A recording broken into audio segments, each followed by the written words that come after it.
da série Respondendo Perguntas. Como você lida com o consentimento no processo de adequação à Lei Geral de Proteção de Dados?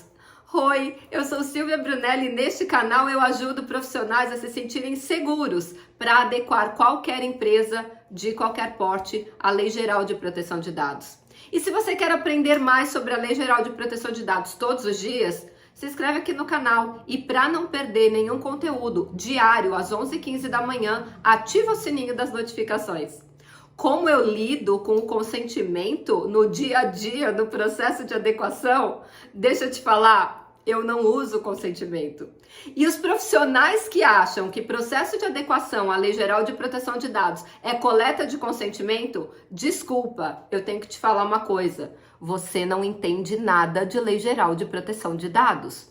Por que as pessoas usam consentimento e legítimo interesse o tempo todo? E se você ler uma política de privacidade e só tiver consentimento e legítimo interesse, saiba que esse profissional não sabe nada sobre Lei Geral de Proteção de Dados. Ele deve ter feito um desses cursinhos internacionais que ensinam a lei europeia, porque lá na lei europeia, sim, nós temos só o consentimento e o legítimo interesse. Aqui no Brasil, a nossa lei é muito mais rica. A nossa lei, ela tem mais de 18 hipóteses de tratamento. Ora, se eu tenho mais de 18 hipóteses, por que eu vou usar o consentimento? Calma, Silvia, o consentimento não é obrigatório? Não! Ele é só mais uma das hipóteses que existem dentro da lei. Você tem outras 17, por que você vai usar o consentimento? E pior, você sabia que 99,99999% dos consentimentos que são coletados na internet são nulos? Como assim, Silvia? Deixa eu te explicar. De acordo com a Lei Geral de Proteção de Dados, a palavra consentimento aparece 37 vezes. Isso significa o quê? Que o legislador brasileiro tomou muito cuidado quando o assunto é consentimento. E existem muitos requisitos que têm que ser cumpridos, senão esse consentimento será considerado nulo. Pior, quando o consentimento ele é nulo, aquele controlador não pode tratar aquele dado, porque também está escrito lá no artigo 8º que se o consentimento for conseguido, adquirido de uma forma viciada, ou seja, sem cumprir todos os requisitos, ele não pode ser usado. Ou seja, se você coletou um dado pessoal com um consentimento nulo ou viciado, você não pode tratar aquele dado. Só que as pessoas não leem a LGPD. Elas fazem esses cursos de lei europeia e acham que é igual no Brasil. Quantas vezes eu ouvi essa ladainha? A LGPD é cópia da lei europeia. Não é.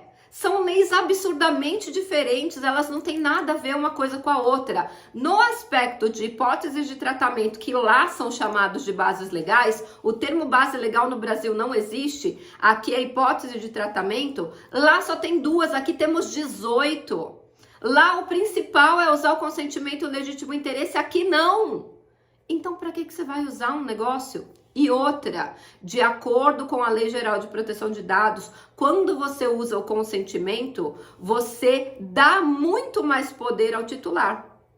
E até quando você for fazer alguma mudança nos processos internos da sua empresa, você vai precisar pedir um novo consentimento do titular. E se ele não concordar com a mudança que você quer fazer na sua empresa, ele pode pedir para retirar os dados dele. Ou seja, não vai dar um novo consentimento.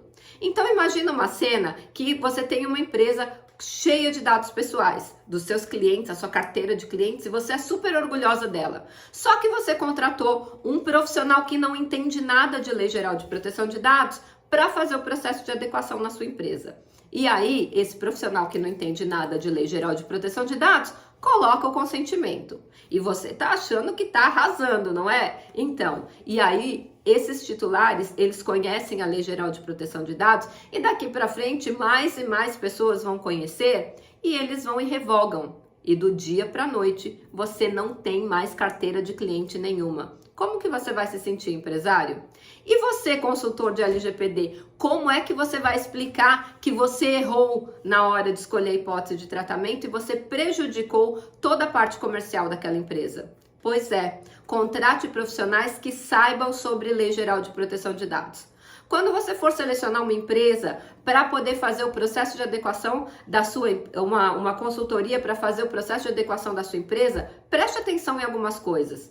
Se eles usarem o termo bases legais, se eles quiserem colocar o consentimento ou legítimo interesse, saiba que esse profissional não conhece a Lei Geral de Proteção de Dados. Foge deles, ok? Silvia, mas por que esses consentimentos são nulos, como você falou? A Lei Geral de Proteção de Dados, ela traz uma série de requisitos que são obrigatórios. Se apenas um desses requisitos não forem cumpridos, todo esse consentimento coletado, ele é nulo. Exemplo, primeiro, é a livre manifestação do titular.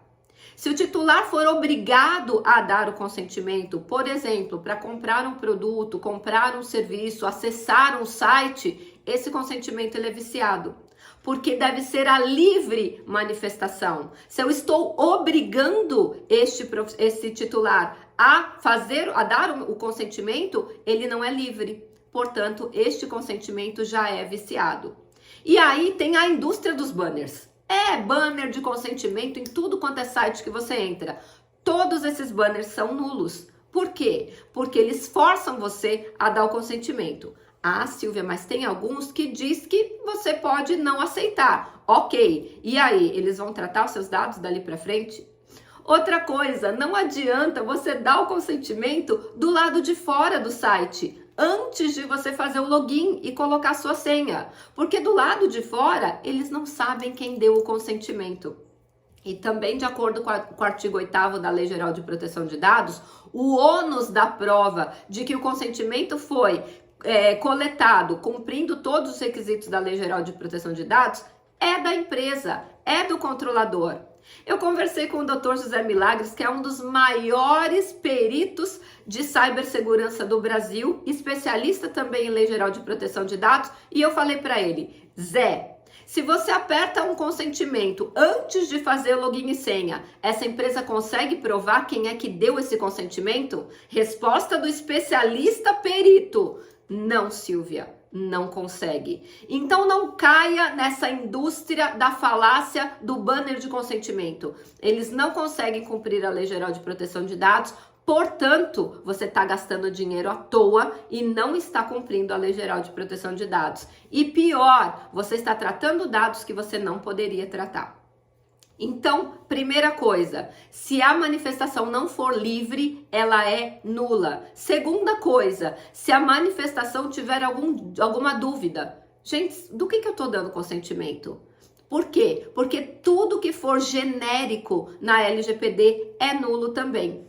Quer aprender mais sobre esse assunto? Então eu vou te convidar para você participar da Maratona de Adequação à LGPD na prática. Eu vou falar 1h30 só dos motivos para não usar o consentimento. Então, se inscreve no link que está aqui abaixo deste vídeo e participe da maratona. Não se preocupa que ela é completamente gratuita e você vai aprender os motivos, mais de 37 deles, para não usar o consentimento. E se você já fez essa bobagem, assiste a aula para você consertar esse processo de adequação que você fez. E se você está gastando com banner de consentimento, tira isso já rápido do ar que você vai fazer essa empresa economizar esse dinheiro. Gostou desse conteúdo? Então, aperta o like antes de você ir embora e a gente se vê na maratona se inscrevendo no link aqui embaixo e amanhã no próximo vídeo.